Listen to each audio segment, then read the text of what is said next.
Hello everyone, welcome back. If you're new here, my name is John. I'm a full-time eBay reseller based in Melbourne, Australia. This is part 2 on this week's topic, being item research. In part 1, we talked about how research start with the buyers before the item.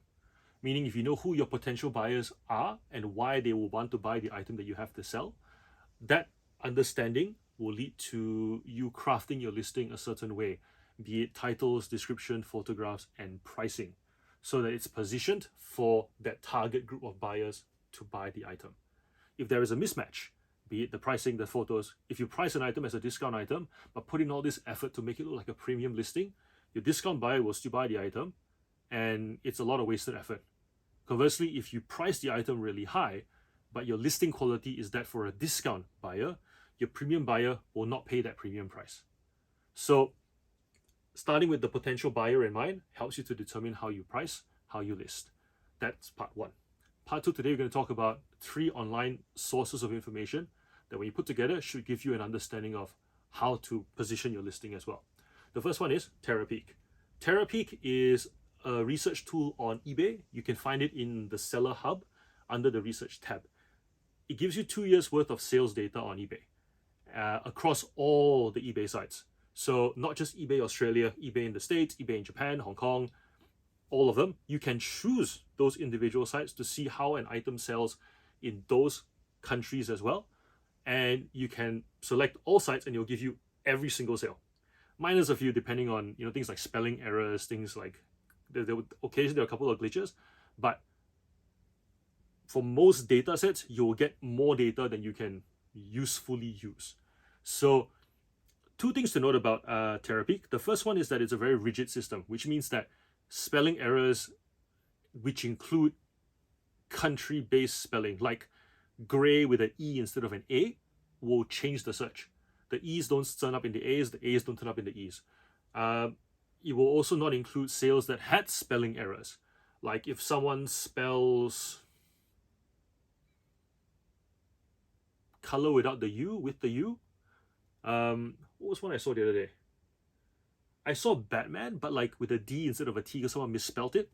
Doesn't show up. So Therapeak is not forgiving that way. The second thing about Therapeak is that Therapeak, because it gives you 2 years worth of data, doesn't actually tell you how long an item was listed for. It just tells you that here are the range of potential sales prices over the course of 2 years. Which means that if you are new to a category, without any understanding as to why sales go up at this time of year, down this time of year, why 2 years ago there was a huge spike as opposed to now, you're gonna not know what to do with that information. So Therapeak is range of possibilities, no context. Then you go to common interest groups for that context. Places like Facebook, Facebook, buy, sell, swap groups, or just interest groups that love a particular thing.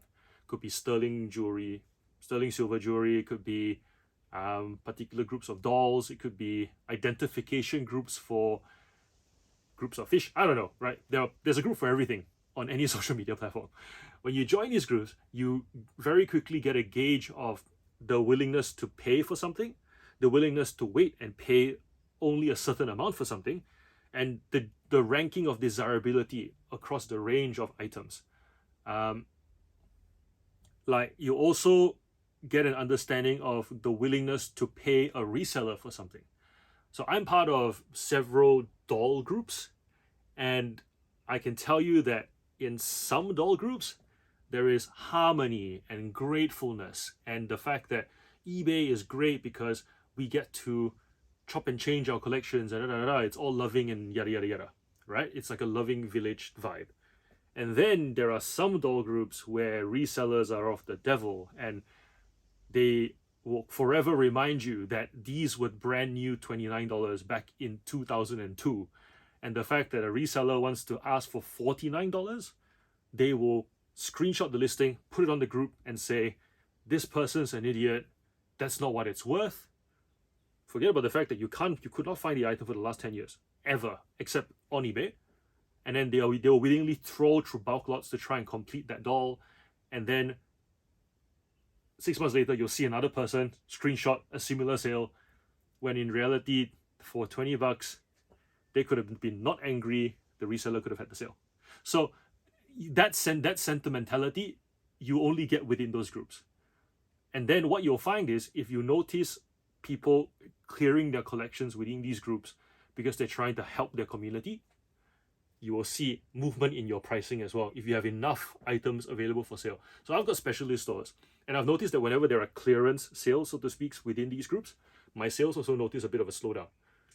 Not a lot, but like enough, like a speed bump, kind of like, oh, because the impressions will drop a little bit because there's more focus within the group because there's activity, there's a bit of a buzz there. So there's range of possibilities in terms of pricing and sales in Therapeak on eBay, and then there is Facebook groups for you to understand people's willingness to pay, willingness to wait, willingness to, I guess, fight for particular items over others. And then there's Google, where all the information is, but sometimes too much that you don't know what to do with it. So Google is great for identifying items, but it's not good for helping you to understand what an item should sell for, because Google will just give you the ads for the most expensive person to the cheapest person. It's almost like Therapeak, but the unproven version, right? It's here are a range of possible options that we cannot tell you whether they have sold or not, unless you click on them and you see it's out of stock. So what I like Google for is for all the good enough. And by that I mean, I'll use Lego as an example, because Lego is they have so much product that even when a set is retired, which means that they no longer make it anymore, yes, if you want to buy that specific police station, you will pay the premium price on eBay.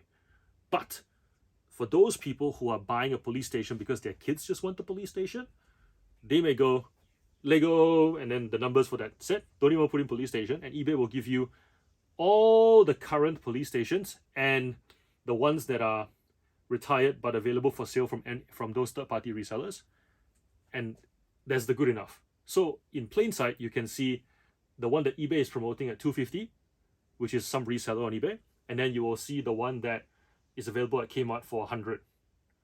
And then the parent goes, if it is a parent buying, I suppose the $100 set is good enough because the $250 set, he doesn't really need it.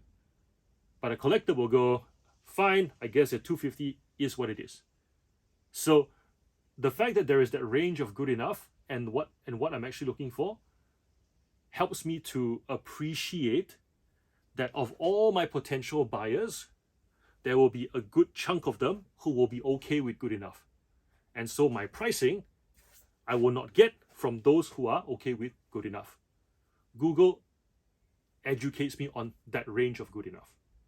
So I think what some resellers do is they go on eBay straight away. They see the top end, the bottom end. They go, I have a great listing. I have fantastic titles. Why am I not getting the top end price? Well, because the top end price probably only appeals to the sliver of buyers who need that specific item. But for everyone else, for whom there is a good enough, they don't need to pay that price. So bouncing between those three helps you to work out how to position your item and how to price your item. That's part 2. Therapeak, Facebook common interest groups, and Google. Thanks for watching this video. If you like it, subscribe to the channel, and I'll see you in part 3. Bye.